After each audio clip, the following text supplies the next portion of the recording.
बिस्मिल्लाहिर्रहमानिर्रहीम। अस्सलाम वालेकुम। उम्मीद करती हूँ आप सब खैरियत से होंगे। मैं स्मीना गुल अपने किचन में आपको खुशामदीद कहती हूँ। आज मैं आपके साथ मटन यखनी पुलाव की बहुत ज़बरदस्त रेसिपी शेयर करूँगी। वैसे तो यखनी पुलाव बहुत ही सिंपल तरीके से बनता है, लेकिन ये बहुत ही मज़ेदार होता है। मेरी वीडियो को एंड तक वॉच कीजिएगा। अगर मेरी वीडियो आपको अच्छी लगी तो इसको ज़्यादा से ज़्यादा शेयर भी कीजिएगा। आइए चलते हैं इस ज़बरदस्त सी रेसिपी को बनाने की तरफ। यहाँ पर मैंने 1 किलो मटन लिया है। इसमें हर तरह की बोटी है शामिल है, गोल बोटी भी है और ये देखिए नरी वाली बोटी भी मैंने इसमें शामिल की है। 1 किलो मटन लिया है मैंने, इसको धो के अच्छे से साफ़ कर लिया है। अब एक देचकी में ये गोश्त हम शामिल कर देंगे। यहाँ पर मैंने कुछ खड़े मसाले लिए हैं, जिनमें 2 चम्मच सूखा धनिया साबुत है, 3 बादियान के फूल हैं, 3 अदद मैंने मोटी इलायची ली है, नॉर्मल साइज़ के दालचीनी के 3 टुकड़े हैं, ये शामिल करेंगे। 8 से 10 अदद लौंग है और 10 से 15 अदद काली मिर्च है, ये शामिल करेंगे। इन चीज़ों को हम गोश्त में शामिल कर देंगे। यहाँ पर साबुत लहसुन मैंने लिया है छिले बगैर, इसमें शामिल करेंगे। 2 अदद प्याज है और 4 अदद हरी मिर्ची हैं, ये शामिल कर देंगे। यहाँ पर हमने सबसे पहले यखनी तैयार करनी है। यखनी तैयार करने के लिए मैंने 2 लीटर इसमें पानी शामिल करूँगी, जिसमें गोश्त भी बहुत अच्छे तरीके से गल जाएगा और यखनी भी बच जाएगी, जिसमें हमारे चावल जो है बहुत अच्छे तरीके से गल जाएंगे। 500 ग्राम मैंने चावल लिए हैं, उनको मैंने पहले भिगो के रख दिया। जितनी देर में गोश्त गलेगा उतनी देर में हमारे चावल जो है ना वो भी भीग जाएंगे। 2 लीटर तकरीबन इसमें मैंने पानी शामिल किया है। अब इसमें शामिल करूँगी 1 चम्मच भर के नमक का शामिल कर देंगे। मैं इसको पतीले में गलाऊंगी। तकरीबन 30 से 35 मिनट के मटन है, बहुत अच्छे तरीके से गल जाएगा। अगर आपको जल्दी है तो आप इस प्रेशर में तकरीबन इसको 20 से 25 मिनट में बहुत अच्छे तरीके से गोश्त गल जाएगा। तकरीबन इसको 35 से 40 मिनट लगे। यखनी हमारी बहुत अच्छे तरीके से पक गई है और गोश्त भी बहुत ज़बरदस्त गल चुका है। अब इस गोश्त को हम अलहदा कर लेंगे और यखनी को हम अलहदा कर लेंगे। ये देखें लहसुन जो हमने डाला था इसको भी निकाल लेंगे और ये जो खड़े मसाले थे एक्स्ट्रा इनको भी निकाल देंगे। अब बोटियों को हम अलहदा कर लेंगे। इस तरह से किसी बर्तन में बोटियों को अलहदा करेंगे और यखनी को हम छान के अलहदा कर लेंगे और खड़े मसालों जो है एक्स्ट्रा वो उनको हम वेस्ट कर देंगे। यहाँ पर मैंने एक पैन लिया है, इसमें हाफ़ कप मैंने कुकिंग ऑयल का शामिल किया है। इसमें हाफ़ कप कुकिंग ऑयल बिल्कुल बेस्ट रहेगा, क्योंकि गोश्त में भी हल्की हल्की चर्बी थी। 1 अदद मैंने प्याज लिया है, उसको इस तरह स्लाइसिस में काट लिया है। प्याज को हम हल्का लाइट ब्राउन कलर करेंगे, ज़्यादा इसको ब्राउन नहीं हमने करना। ज़्यादा ब्राउन करेंगे तो वो चावलों का कलर जो है बहुत डार्क की तरफ चला जाता है, ये जो कि अच्छा नहीं लगता। सिर्फ लाइट कलर इसको हम देंगे। तकरीबन इसको 2 से 3 मिनट लगेंगे। यहाँ पर प्याज को हल्का हल्का कलर आना शुरू हो गया, इससे ज़्यादा मज़ीद हम कलर नहीं देंगे। 3 अदद मैंने टमाटर लिए हैं, जिनको बारीक कटिंग कर लिया था, ये शामिल कर देंगे।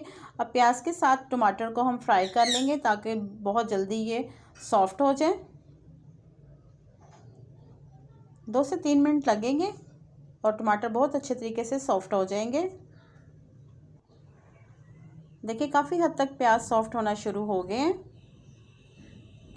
अब इसमें मैं शामिल करूँगी 1 चम्मच अदरक का पेस्ट, ये शामिल कर देंगे और थोड़ा सा इनको टेस्ट मज़ीद देने के लिए हरी मिर्च का 1 चम्मच मैं शामिल करूँगी, कुटी हुई हरी मिर्च वो शामिल कर देंगे। 1 चम्मच जाएगा इसमें ज़ीरे का, इनको भी हम अच्छे तरीके से भून लेंगे। यखनी पुलाव होता तो बहुत सिंपल सा है, लेकिन बहुत ही मज़ेदार तैयार होता है। आप इस रेसिपी को ज़रूर ट्राई कीजिएगा और अगर आपको रेसिपी अच्छी लगी तो इसका फ़ीडबैक आप मुझे ज़रूर दीजिएगा। मसाला बहुत अच्छे तरीके से भुन गया। अब इसमें शामिल किए 1 कप दही का। दही शामिल करने से एक तो चावलों का टेस्ट बहुत ज़बरदस्त आता है, दूसरे चावल बहुत सॉफ्ट बनते हैं।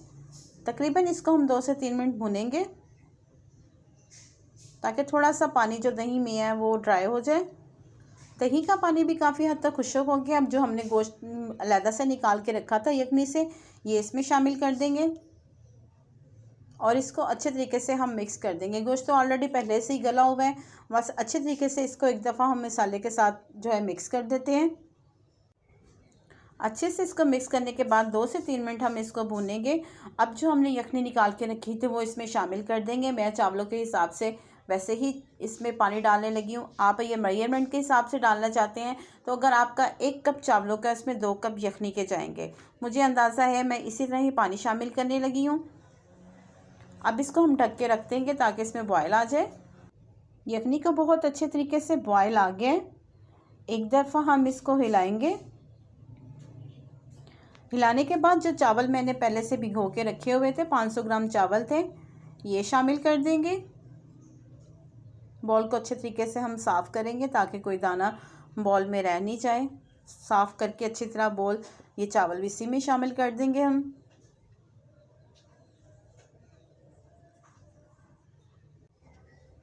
चावलों को एक दफ़ा हम अच्छे तरीके से हिला लेंगे। ज़्यादा इसमें हम चम्मच नहीं हिलाएंगे, ज़्यादा चम्मच हिलाने से चावल टूट जाते हैं। चावलों को तकरीबन बॉयल आ रहा है। यहाँ पर आकर नमक आप टेस्ट कर सकते हैं। मैंने आधा चम्मच नमक और शामिल किया। आप अपने टेस्ट के मुताबिक कम या ज़्यादा नमक कर सकते हैं। इस स्टेज पे आप नमक चख सकते हैं। काफ़ी हद तक पानी खुश्क हो चुका है।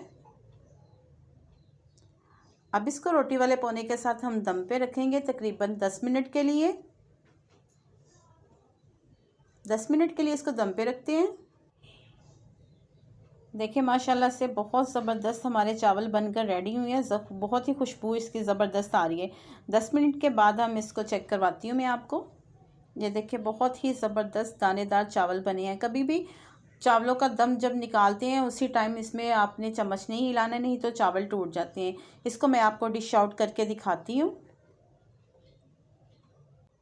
माशाल्लाह बहुत ही ज़बरदस्त देखें दानेदार चावल बने हैं और बहुत ही इसकी ज़बरदस्त खुशबू आ गई। आप इस रेसिपी को ज़रूर ट्राई कीजिएगा।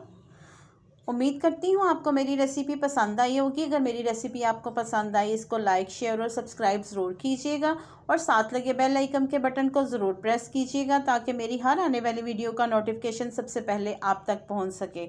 अल्लाह पाक हम सबको अपने हिफ्ज़ व ईमान में रखे और अल्लाह पाक हमारे रिज़्क़ में बहुत बहुत इजाफ़ा दे। मुझे अपनी दुआओं में याद रखिएगा, मैं आपको अपनी दुआओं में याद रखूँगी। मुझे दें इजाज़त, मिलते हैं अगली मज़ेदार रेसिपी के साथ। अल्लाह हाफिज़।